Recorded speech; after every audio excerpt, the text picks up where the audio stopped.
Hello అందరికీ. శ్రీ మహావిష్ణువు వైకుంఠం వదిలి భూమిలోకి దిగి వచ్చిన మాసమే ఈ వైశాఖ మాసం అంటారు. ఇంకా ఈ వైశాఖ శనివారాన్ని మామిడిపల్లి శనివారం అని కూడా అంటారు. కార్తీక మాసంతో సమానమైందనమాట ఈ మాసం. ఇంకా ఈ వైశాఖ మాసంలో శ్రీ మహావిష్ణువుకి చాలా ప్రీతికరమైంది. అందుకే నెల మొత్తం చేయలేని వారు ఈ మొదటి శనివారం రోజునైతే చేసుకుంటారనమాట.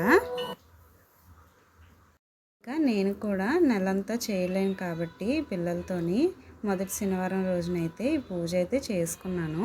ఇంకా ప్రసాదం కింద అయితే పరమాన్నం అయితే వండి పెట్టాను అనమాట. ఇంకా ఈ వైశాఖ మాసం అయితే ఏప్రిల్ 28 నుంచి మే 27 వరకు ఉంటుంది. వీలైన వాళ్ళు పూజలు చేసుకోవచ్చు. ఇంకా ఏ శుభకార్యాలైనా ఈ నెలలో చేస్తారనమాట.